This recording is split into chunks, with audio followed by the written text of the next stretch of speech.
우리가 지난주에 예수 그리스도 그분을 우리가 어떻게 고백하는지, 그래서 베드로의 신앙 고백을 통해서 정말 우리의 신앙 고백도 그와 같이 하나님 앞에 칭찬받고 예수 그리스도에게 축복을 누리는 그러한 신앙 고백이 되어야 되겠다 이렇게 강조했습니다. 베드로가 어떻게 예수님에게 그의 신앙을 고백했습니까? 주는 그리스도시요 살아계신 하나님의 아들입니다 라는 고백을 했죠. 그래서 주님이 어떤 의미가 있는지, 그리스도의 의미, 살아계신 하나님의 아들이라는 의미가 우리에게 얼마나 정말 귀하고 복된 메시지인지 함께 나눴습니다. 한 주간 동안 사시면서 여러분들 나름대로의 신앙 고백을 하나님 앞에 하면서 그렇게 사신 줄 믿습니다. 그렇기 때문에 오늘 이 자리에 우리가 함께 있을 수 있고 하나님께서 여기까지 우리를 인도하셨다. 에베네셀 되신 하나님을 우리가 고백할 수 있는 거죠. 오늘 우리가 다시 한 번 더 우리의 신앙 고백을 새롭게 하는 그러한 한 주간이 되었으면 참 좋겠습니다. 자, 그런데 중요한 것은 그 신앙의 고백이 어디서부터 나오게 되느냐라는 것입니다. 어디서부터 나오겠습니까? 그 근본 원인, 그 가장 밑바탕, 그것은 바로 나로부터 나오는 것이 아니라 하나님께로부터 온다라는 것이죠. 그렇습니다. 그래서 우리는 누구나 다 하나님 앞에 서는 자가 은혜를 입은 자로서 있게 된다는 것.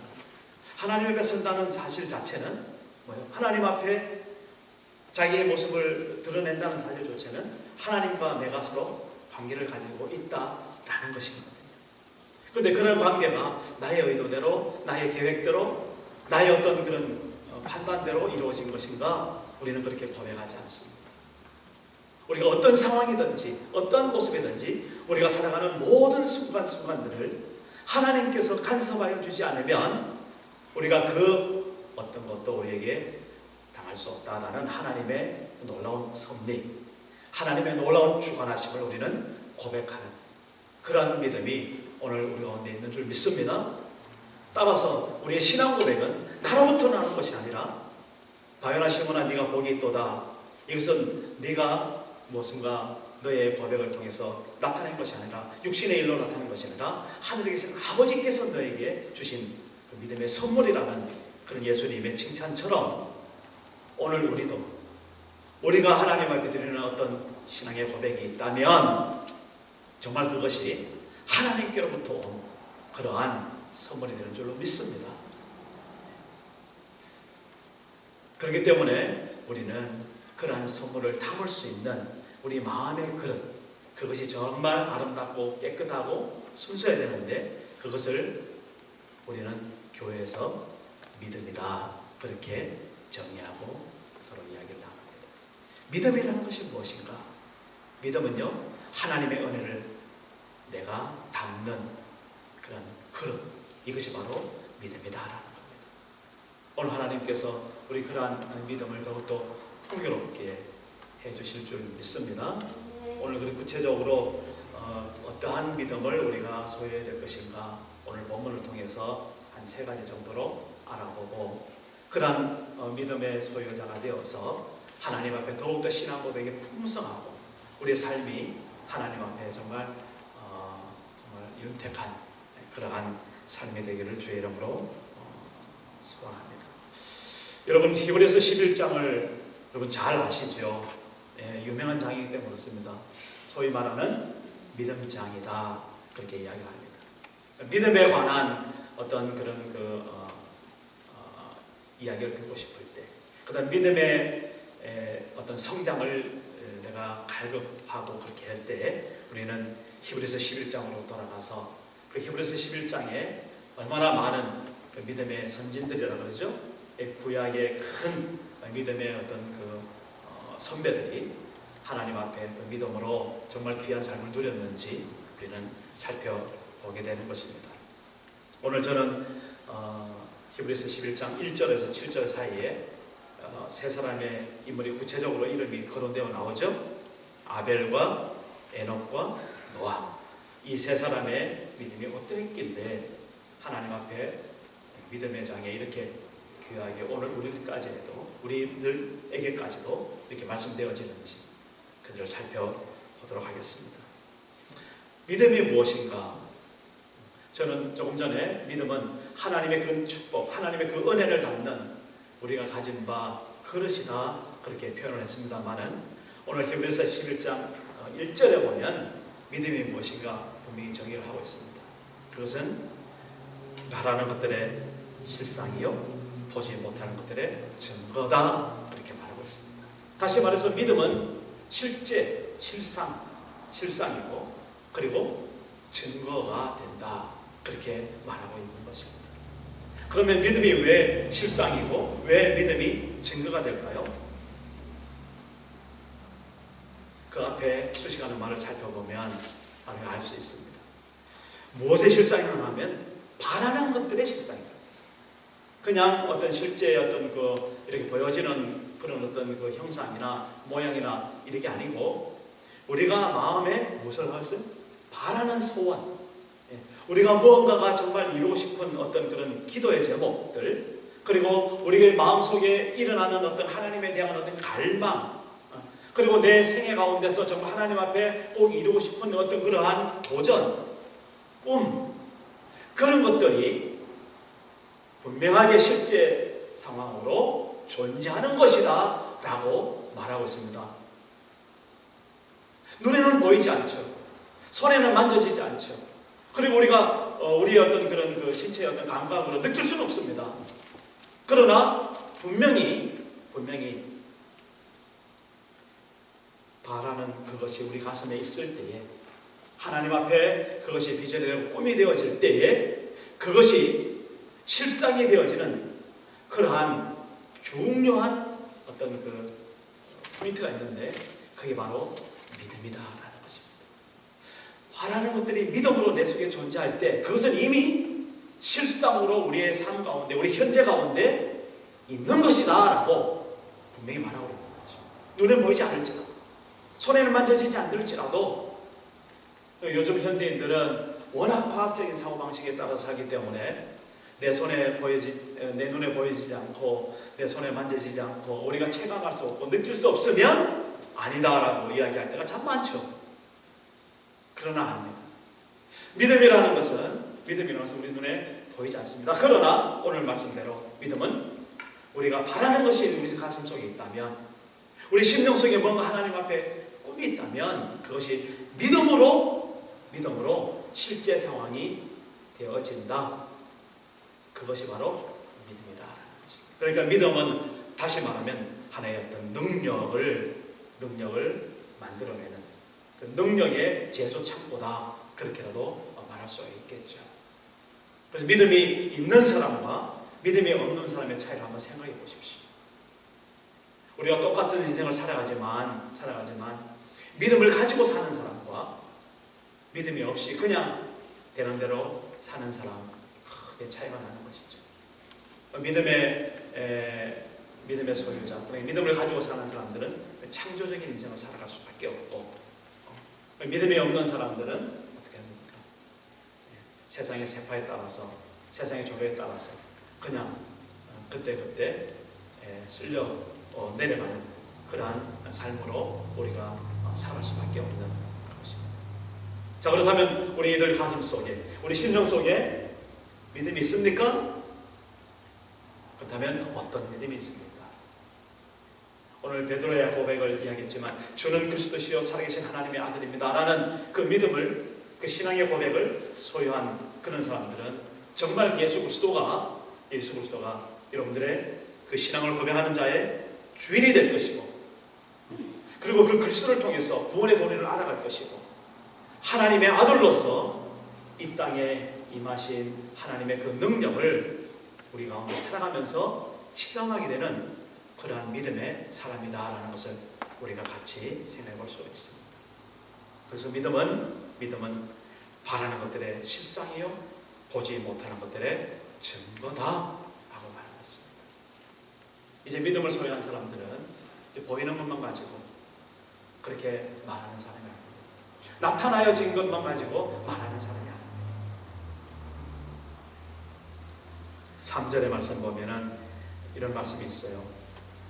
믿음으로 모든 세계가 하나님의 말씀으로 지어진 줄을 우리가 아나니 보이는 것은 나타난 것으로 말미암아 된 것이 아니니라. 그렇게 말씀하고 있습니다. 우리가 보여지는 이 모든 세계가 어떻게 우리가 만들어졌다고, 어떻게 오늘 우리에게 보여줄 수 있다고 그렇게 말할 수 있습니까? 우리는 분명히 말하죠. 태초에 하나님이 천지를 창조하시느라 창세기 1장 1절의 말씀대로 어떻게 고백합니까? 하나님께서 이 세상 모든 만물을 창조하셨다. 그렇게 분명히 말하게 되는 것이죠. 이것도 하나의 우리의 신앙의 고백이기도 하죠. 그래서 신앙 고백 우리 같이 할 때 보면 가장 먼저 나는 천지를 지으신 아버지 하나님을 내가 믿사오며, 그런 믿음의 고백을 하고 그렇게 신앙 고백을 한다 이 말입니다. 자, 그런데 그러한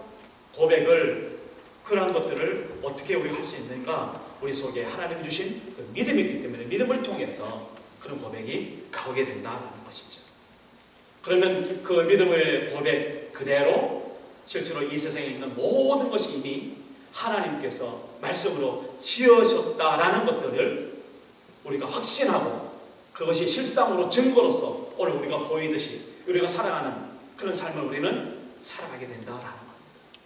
그런데 그런 믿음이 없다 그런다면 세상이 정말 어떻게 온지도 모르고 어떻게 생겼는지도 모르고 어떻게 앞으로 가야 될지도 모르고 하는 오리무중 속에 그냥 세상에서 그냥 당황하는 그런 삶으로 우리는 빠질 수밖에 없는 그러한 모습들을 우리가 세상에 살아가면서 많이 보게 되는 겁니다.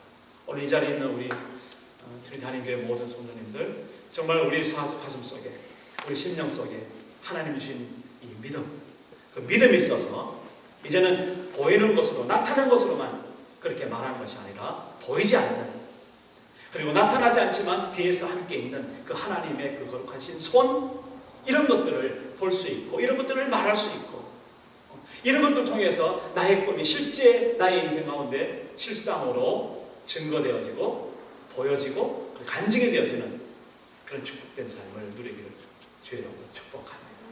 믿음의 사람이 그런 사람이다 라는 것입니다. 그래서 2절에 보면은 이런 말씀을 하죠. 선진들이 이로써 증거를 얻었느니라. 여기서 말하는 선진들은 구약에 나오는 믿음의 사람들 말하고 있습니다. 오늘 같이 우리가 볼 아벨과 에녹과 노아 이런 사람들도 있죠. 포함돼서 그렇습니다. 그 사람들은 결국 무슨 말입니까? 믿음이 있기 때문에 믿음으로 증거를 누린, 무슨 증거입니까? 하나님의 살아계심과, 그죠? 하나님의 영원하신 구원과 하나님의 놀라운 축복, 하나님의 어떤 그 임재하심, 하나님의 그 섭리, 이런 것들을 그 인생 가운데 증거로서 받은. 그런데 그것들을 어떻게 이뤘다고요? 그들이 가진 믿음으로 그렇게 증거를 얻었다라고 하는 것입니다.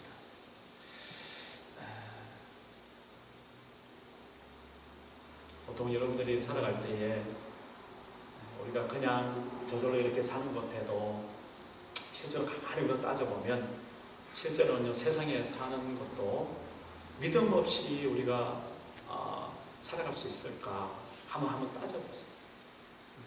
한번 가만히 따져보면은 정말 우리가 아주 작은 소소한 일들도 서로 간의 어떤 그 관계에서도 그렇고 뭔가 믿음, 다시 말해서 의지하는 신뢰, 이런 것들이 없이는 우리가 정말 한시라도 살아갈 수 없는 그런 삶을 우리가 살고 있구나 라는 것을 금방 알게 될 것입니다. 결국 다시 말해서 서로 간에 어떤 믿음이 있는 삶은 하나님의 귀한 나라, 믿음이 없고 신뢰가 깨어진 그러한 곳은 다시 말해서 하나님의 나라가 아닌 것이죠.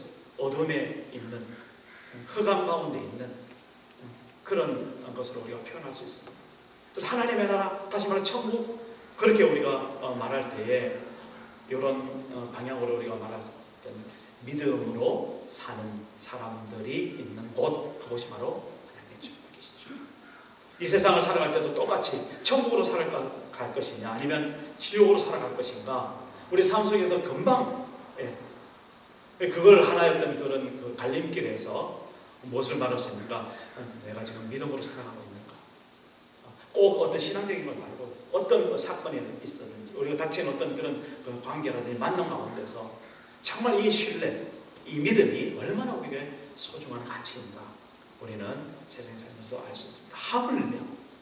하물며 하나님께서 우리를 하나님의 자녀로 삼으시고자 우리에게 주신 이 귀한 믿음, 이 믿음의 씨앗을 오늘 우리가 아벨과 에녹과 이 노아를 살펴보면서 더욱더 크게 우리가 성장하고 그리고 이러한 사람들 못지않게 오늘을 사는 그러한 믿음의 사람으로서 하나님 앞에 영광 돌리시는 그런 우리 대한민국의 성도 되시기를 간절히 바랍니다. 먼저 아벨을 우리가 한번 좀 살펴보려고 합니다. 4절 말씀에 믿음으로 아벨은 가인보다 더 나은 제사를 하나님께 드림으로 의로운 자 하시는 증거를 얻었다 말씀하고 있습니다. 아벨은 누구였습니까? 아담과 하와가 낳은 둘째 아들이죠. 첫째 아들은 누구였었어요? 가인이라는 자였습니다. 이 가인과 아벨이 두 형제가 이렇게 있었는데 그들이 태어나서 나름대로 이제 독립해서 살아가는 과정 속에서 창세기 4장에 보면은 이 가인은 땅에서 농사하는 자로 그렇게 살아가게 되었고 그 다음에 아벨은 양을 치는 목자로서 그렇게 살아가게 되었다라고 이야기를 하고 있습니다. 그러면서 하나님 앞에 제사를 예물, 다시 말해서 하나님 앞에 예배를 드리는 그런 상황을 이야기하고 있는데 하나님께서 말이죠. 이 가인의 제사, 가인의 예배를 받지 않으시고 누구의 예배를 받으셨다? 아벨의 예배를 받아주셨다. 아벨의 제사를 받아주셨다. 그렇게 말하고 있습니다. 그리고 창세기에는 왜 가인의 예배는 받지 않으시고 아벨의 예배를 받으셨는가에 대한 이유를 굳이 설명하고 있지는 않습니다. 창세기에서. 그런데 오늘 우리가 읽은 이 히브리서를 보면서 그 답을 우리가 살펴볼 수 있죠. 분명히 4절에 뭐라고 말하고 있습니까? 아벨과 가인은 똑같이 예배를 하나님 앞에 드렸지만 4절을 보면 뭘로? 믿음으로 아벨은 가인보다 더 나은 제사를 하나님께 드렸다라고 말하고 있습니다. 오늘 성경에 있는 그대로 오늘 우리는 이 아벨이 하나님 앞에 드렸던 예배, 아벨이 하나님 앞에 드렸던 그 예물, 그 제사가 어떤 제사였는가, 어떤 예배였는가? 믿음으로 드리는 예배. 믿음으로 드리는 예배. 믿음은 바라는 것들이 실상이요 보지 못하는 것들이 증거다 이렇게 말했을 때 그가 믿음으로 예배를 드렸다는 말은 어떻게 표현할 수 있습니까? 그가 드리는 모든 예배가 하나님 앞에 실제적으로 받아들이고 협양되어지고 하나님 앞에 기쁨을 드리는 그리고 하나님의 귀한 백성을 확인하는 그러한 살아있는 예배가 되었다.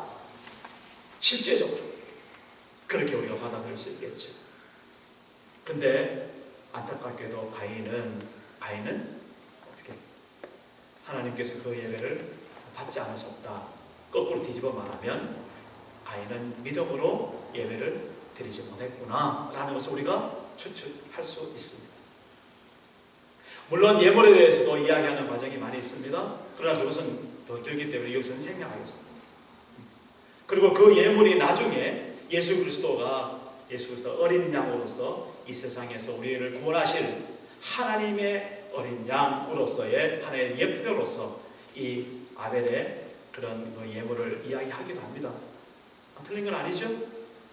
그런데 중요한 것은 여기서 하나님께서 왜 그 예배를 받아주셨는가? 그것은 한 가지 이유. 믿음으로 드린 예배를 하나님께서 받아주신다라는 것입니다. 오늘 우리가 이 아벨의 모습을 보면서 아벨이 행한 그 믿음의 예배를 보면서 오늘 우리에게 주신 하나님 메시지가 무엇일까요? 우리가 지금 예배드리는 이 현장, 예배드리는 이 시간 하나님 앞에 이 믿음의 자녀답게 그 믿음으로 드려지는 그 예배 가운데 여러분이 앉아 있습니까? 아니면 전혀 믿음과 상관없이 나의 어떤 의무나 나의 어떤 내 어떤 그런 조건이나 나의 어떤 그 개인적인 어떤 그런 상황 때문에 그냥 앉아 주고 있는 것입니다. 한번 생각해 보시기 바랍니다. 정말 믿음으로 하나님 앞에 드리는 그 예배가 우리 가운데 있다면 정말 이 예배가 얼마나 소중하고 얼마나 귀하고 하나님 앞에 정말 자발적으로 준비되어지고 정말 더 드리는 예배도 예물도 하나님 얼마나 귀할 것인가 우리는 얼마나 짐작할 수 있는 것이죠. 우리가 이렇게 귀한 시간을 들여서 함께 모여서 드리는 이 예배가 정말 가인이 드리는 예배, 가인이 드리는 그 제사와 같지 않고 정말 아벨과 같은 그런 하나님께서 받으시는 예배가 된다. 다시 말해서 우리의 믿음이 어떤 믿음? 어떤 믿음? 주는 그리스도시요 살아계신 하나님의 아들입니다라는 베드로와 같은 그런 믿음의 고백 위에 우리가 드려지는 예배가 되어질 때 하나님께서 이 귀한 예배를 완전히 받으시고 우리를 축복하시고 하나님께 영광을 돌리는 우리의 삶이 이어질 줄로 믿습니다. 아벨을 보면서 우리가 드려진 예배, 믿음으로 드리는 예배가 되어지기를 주의 이름으로 축복하고 우리 함께 교훈으로 삼기를 원합니다. 두 번째로 에녹이라는 사람이 나오죠. 에녹 5절을 보면 믿음으로 에녹은 죽음을 보지 않고 옮겨졌다 그렇게 말하고 있습니다. 그리고 하나님이 그를 옮기심으로 다시 보이지 아니하였느니라. 그는 옮겨지기 전에, 여기서 옮겨졌다는 말은 죽었다는 말이 아닙니다. 하나님의 나라로 이동했단 말이에요. 산채로. 그래서 거기 보면 그는 옮겨지기 전에 하나님을 기쁘시게 하는 자라는 증거를 받았다. 믿음은 뭐예요? 보지 못한 것들의 증거죠. 그런데 이 에녹은 믿음으로, 그 믿음, 가지고 있는 믿음 때문에 하나님 앞에 하나님을 기쁘시게 하는 자라는 그러한 증거를 얻게 되었다. 자, 그럼 우리가 에녹을 보면서 창세기 5장으로 돌아가 보면요, 5장에 이런 말씀이 있어요. 제가 5장 한번 읽어보겠습니다. 에녹은 65세에 무드셀라를 낳았고 무드셀라를 낳은 후 300년을 하나님과 동행하며 자녀들을 낳았으며 그는 365세를 살았더라. 1년이 365일인데 에녹은 365세를 살았다고 이야기합니다. 365세. 왜 이렇게 오래 살았어? 여러분 안 믿어지시나요? 말씀 그대로 우리는 믿죠? 맞습니다. 이 무드셀라는 더군다나 969세를 살았거든요.